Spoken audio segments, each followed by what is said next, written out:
Good evening, everyone. I hope that you're doing well. Um, it is Thursday night at 6:30, and we are here to have story time. I hope that you are all out there and are watching. Let me know that you're there. Just give me a hi or say something so that I know that you're popping on. That way, I know that I'm live and that you all are out there. I want you to know that I will be here next week on Wednesday at 6:30.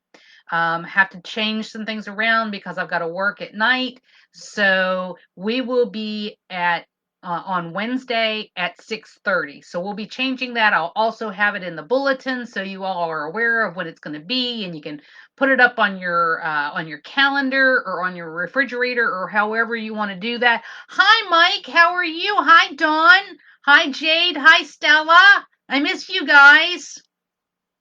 We'll have worship service on Sunday at 10 o'clock. If we don't have major snow, I'll probably be at Beth's again and have Roger by my side unless there's something going on that we can't do it. And then I'll be back here again, which is nothing unusual.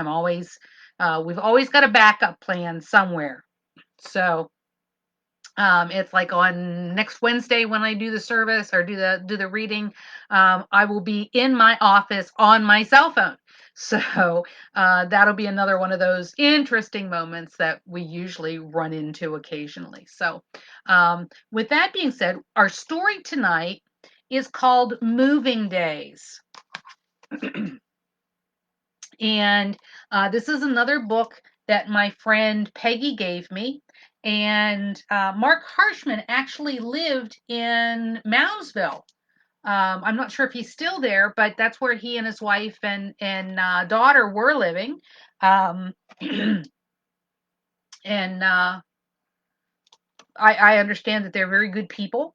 Um, and Mark is a really, really great storyteller. I've had a couple of his stories. Last week, I think it was Rocks in My Pocket. That was written by Mark.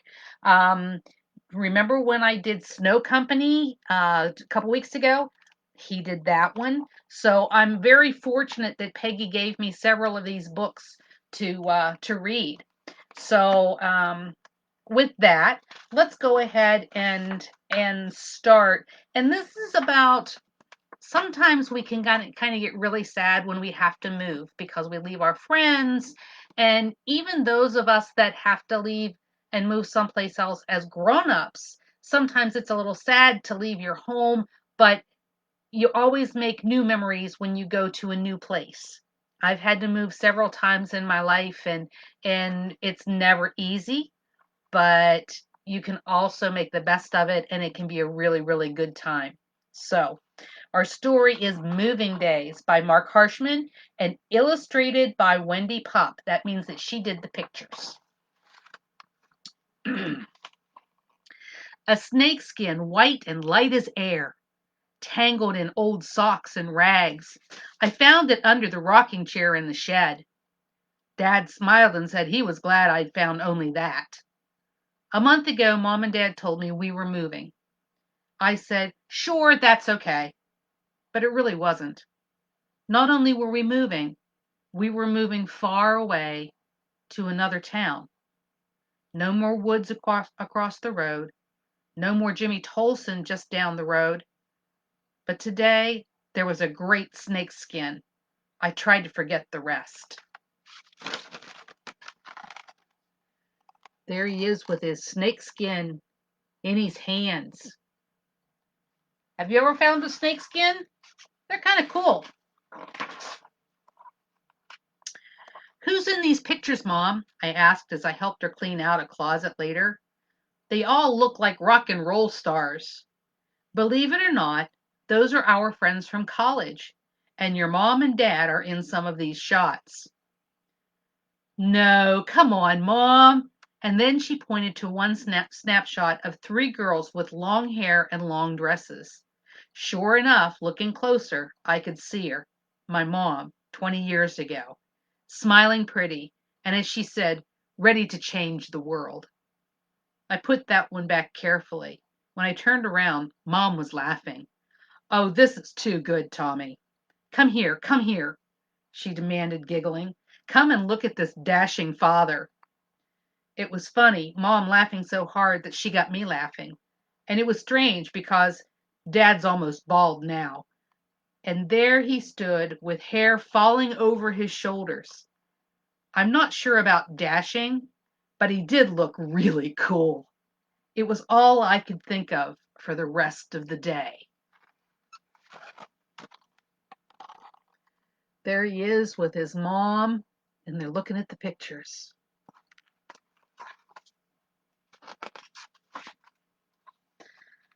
I dreamed about them that night.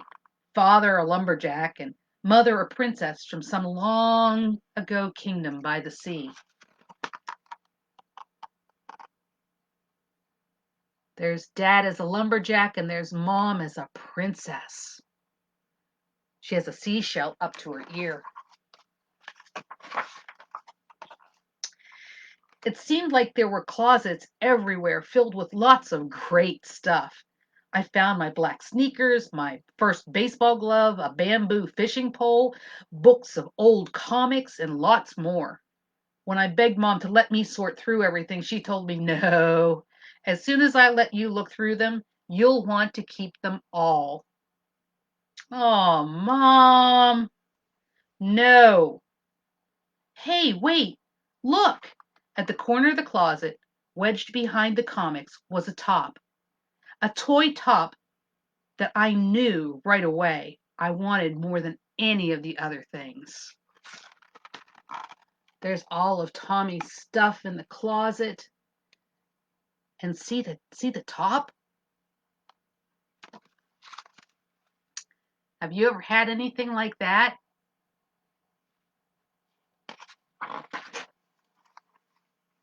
When I saw it, when I picked it up, and when I sat it down, and I plunged the plunger down, and I watched it spun and whirl and finally wobbled and stopped, I had to have it. Suddenly I could remember the smell of sawdust, Dad running his power saw, fixing things long ago. And then it hit me. I was moving away from this place that had been home ever since I was little, playing with this top. There's Tommy playing with the top, and there he is remembering his dad with the saw.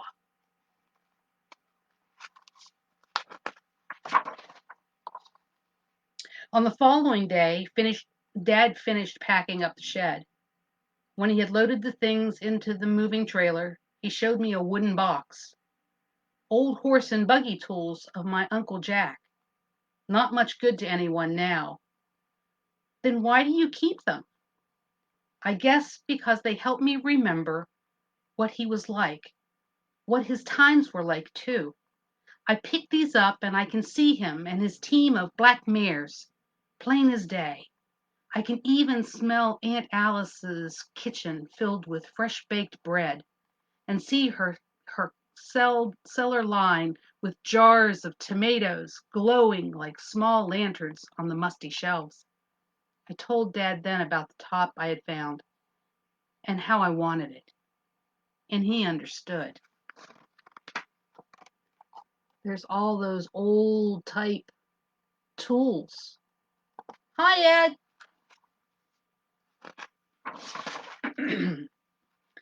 The next day, Mom was upstairs in her sewing room and needed help moving a box of patterns.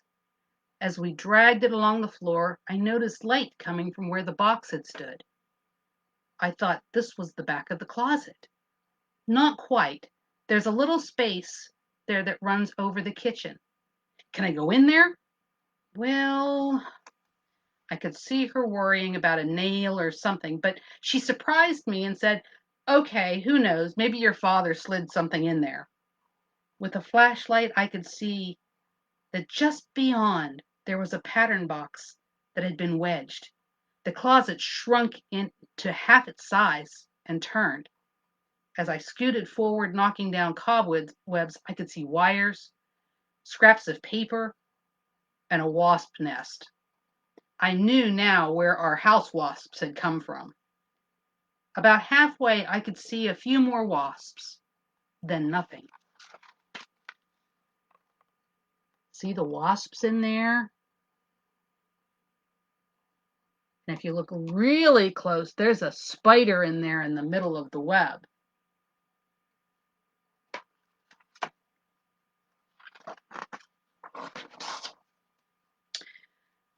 I twisted around to start back. As I did, my knee bumped a small box. When I got out with it, I could see that it was a cigar box. Why, Tommy, I don't think that's ours.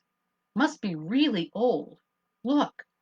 And there under the lid were old letters, clippings, photos, medals from something called the Farmers Agriculture Show, Moorfield County, 1909. The stuff was ancient, back before there were cars or electricity or anything hardly. Dad told me that it really wasn't ancient, but was interesting and must have belonged to a family who lived there long before we did. He said we ought to give it to the Historical Society, but for tonight, he told me I could look through it on my own.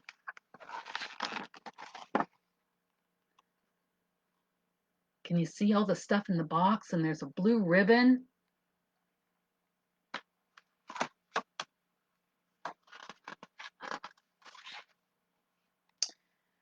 I dreamed that night I was riding a horseback from the fair with a blue ribbon around its neck. Then, in the dream, the horse was gone. I was lost, and no one at the fair knew who I was. There's Tommy riding the horse and jumping over boxes.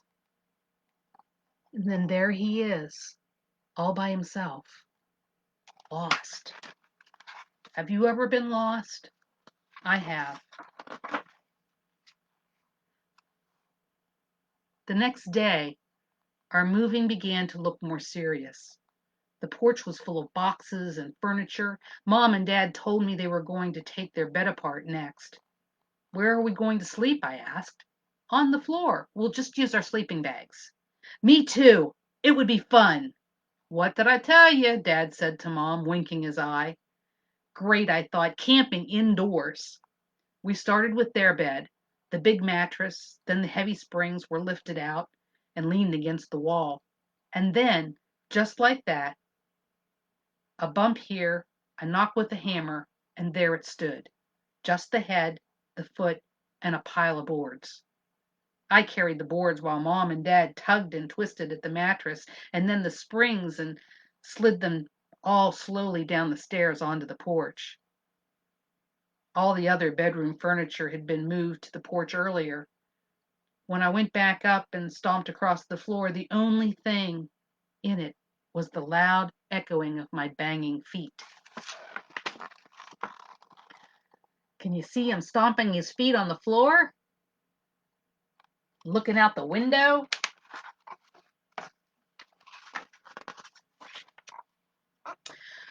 Soon my room was empty too. Later, as I lay on the floor, I imagined the way it had looked before.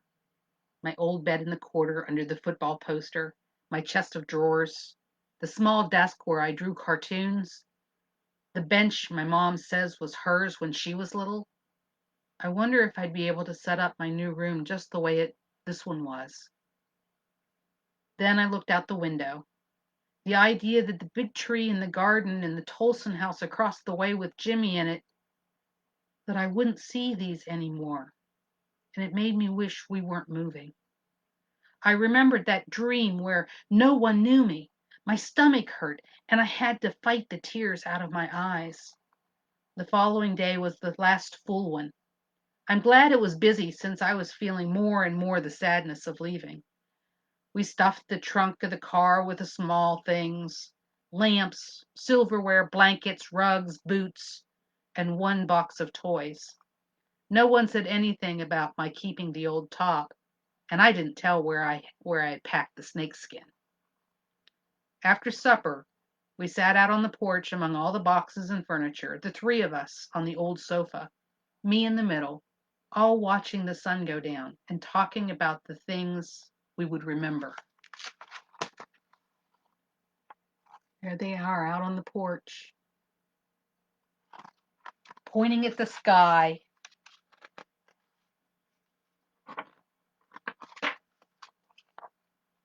I'll always remember the wreck this house was at first and how good it felt to make it look nice, Mom said. I'll sure miss the woods and all the birds and all the wildlife. That was Dad. But for me, I couldn't say what it was. It seemed too much. It didn't feel like one thing, but like everything I'd be missing.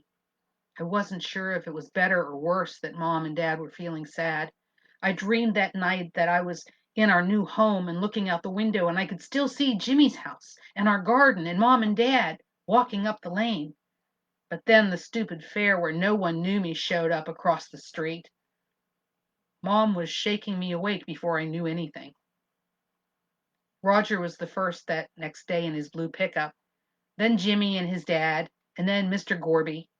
And before long, there was a fleet of pickups out front and a whole gang of neighbors and friends crowding the house and yard.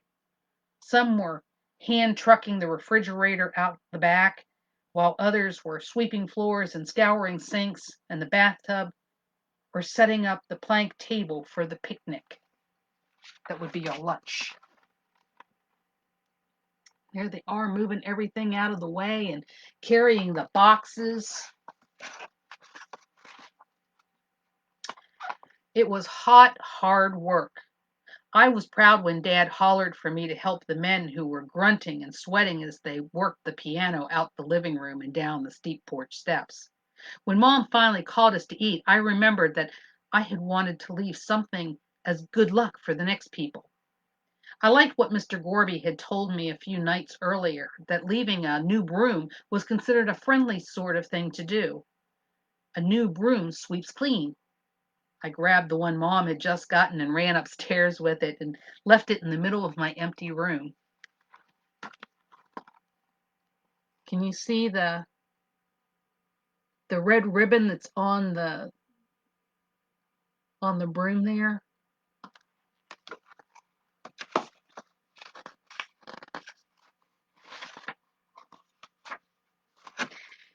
I looked out the window. I could see everyone lining up at the table under the pine trees. What a crowd. It was good to know we had so many friends. And every one of them wished us luck. As we pulled out the lane, Jimmy was standing across the road waving goodbye. He had promised to write me real soon, and I had promised the same, and I waved back.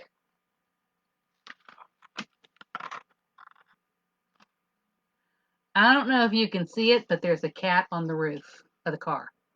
I hope that the cat didn't ride there the whole time.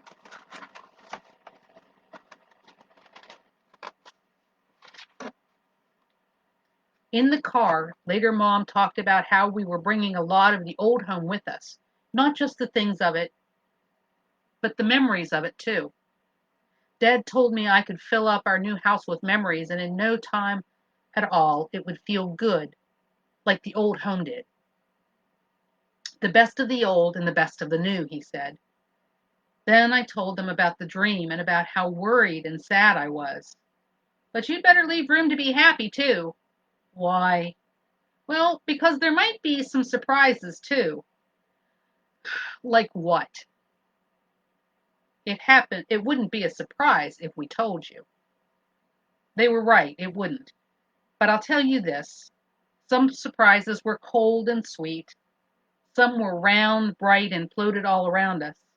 And some were words in a letter mailed by a Jimmy that was sooner than soon. That first night in my new room, in my old bed, I dreamed about the fair. But this time I knew the people, and they had voices that said hello and welcome and glad to meet you. Look at all those really cool surprises. It even looks like he's maybe got an ice cream cone. And all those balloons. And that concludes our story for tonight. I hope that if you have moved, or if you ever do have to move, you remember that you bring the best with you, and then you create the best of new memories, the best of old and the best of new. That's the best that all of us can do, right? So I will see you on Sunday at 10 a.m. online.